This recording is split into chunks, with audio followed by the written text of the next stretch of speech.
If you clicked on this channel because you thought I was about to pour this mustard into this Glock to see if the Glock would still shoot,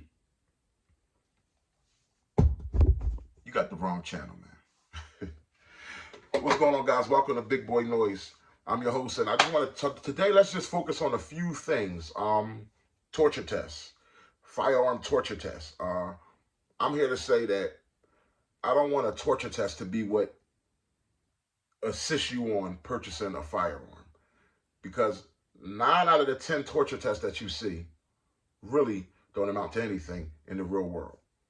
I mean, what's the last time you drop your firearm into a big old bucket of mustard and had to pick it up and keep shooting? When and where will you be to get mustard in your Glock? And I use mustard on the thumbnail because mentally, some of you guys need to catch up. Yep. I use mustard because mentally, some of you guys need to catch up. It's the cheap catch up at that. But no, listen, anything you ever see me dealing with, firearms you see me dealing with, is usually going to be solid quality. You know what I'm saying? I'm not trying to say they're going to be the most expensive guns in the world, but they're going to be solid quality to defend your life with.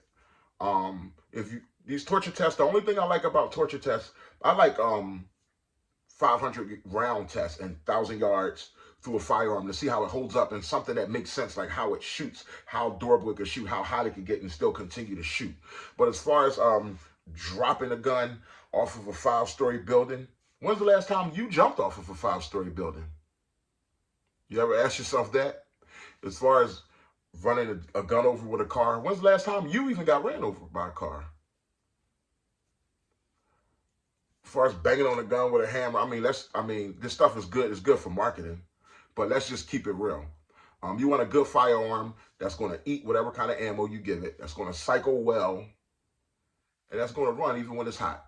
That's all you care about out of a firearm. So I'm here to tell you guys, if you're out there looking at a gun, if you see some type of torture test and that gun doesn't pass a torture test that 2 other guns pass, so what?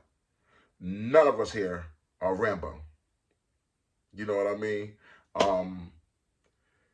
There's soldiers in this world for a reason. There's actual troops who go over to war for a reason.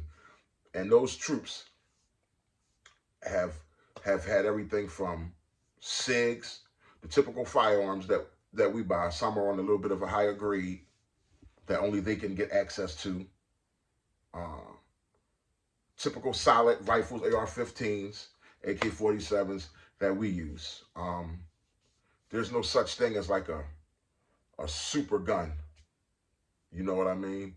A torture test, all it does for me is tort your mess. I don't want to be taught your mess. Okay? Let me know how accurate a gun is. Let me know how many rounds a gun could shoot.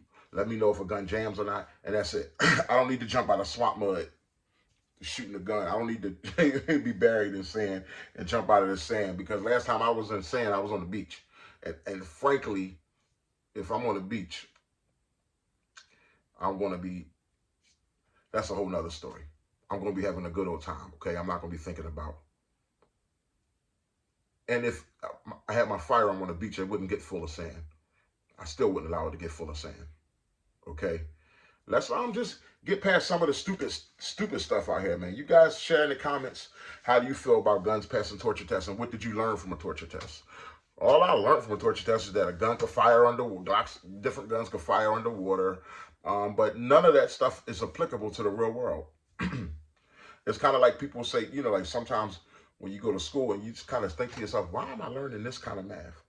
And some math, you're like, I'm never going to use this in a real world situation. Now, you want to know how to read, you want to know math to some degree, but some stuff you're like, I'm never going to need this.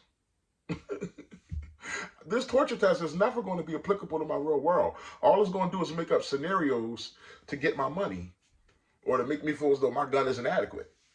And to me, there's no such thing as a bad gun, because in all reality, if there was a such thing as a bad gun, you could go down range and stand there and be the target and say, yo, that's a bad gun. Even a high point. I'm not going to go down range and just stand there and be a target and say, that's a high point, that's a bad gun. Do you think a dude that gets shot and laying on the ground is looking up saying, oh, you shot me with a high point, or you shot me with a bat, that's not a good gun? Let me tell you something. You shot him with a good gun. He's on the ground. He ain't thinking about none of that. He's not thinking about, oh, was that a hollow? You didn't use the latest ammo, the latest hollow rip tip, the latest. All he knowing is he's shot and he's hurt. Old school style, bullets hurt, and you don't want to get hit by one, okay? Strangely, it's funny, but my actual father, I couldn't stop him from buying High Points, but at the end of the day, I can't tell him a High Point is a bad gun. I shot his High Point, didn't want to. It was accurate. I shot 2 headshots on the target. It was accurate. Now, is a High Point the gun for me? No. But I can't say no. I mean, if it's his choice, he likes it, he likes it. I don't believe there's any such thing as a bad gun, because guess what? If you were in a jam and you needed to defend your life, and all somebody had was a High Point and say, here, take this High Point, defend your life. I don't think you'll say, oh man, I ain't gonna go out here and defend my life, or I can't get out of this jam with a High Point. This is a bad gun, and throw it back to the guy. I think you're gonna take that High Point and you're gonna be grateful, and you're gonna do what you need to do to get yourself out of a situation. But anyway, just getting down to the bottom of it, man. Big Boy Noise, just a simple guy. Just have fun, man. I hope you guys been enjoying the videos. Share with your friends, man. Subscribe. I'm just dealing with real life situations. Just a regular guy who likes to have a lot of fun, though. My thing is fun, fun, fun. What you're going to get from this channel. Of course, it's first priority. Having a firearm is to defend your family, defend the life of another, defend your own life, okay? But it's about fun here. I like to run these guns. I'll give you reviews, but more than just giving reviews on a particular gun and idolizing a gun, how great a gun is. I mean, I like that, but I like to get into tactics, like how great your shot, how good can you shoot a firearm? Are you prepared to use a firearm in a real life situation? Things of that nature. So if you've been enjoying yourself, I've been enjoying you paying a visit, man. Thank everybody who's been sharing and coming through paying a visit. I want you guys to stay tuned.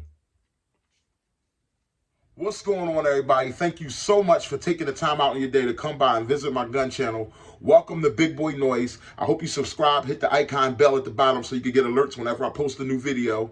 And I'm your host, the Big Boy. Glock 22 plain, no mustard, no ketchup.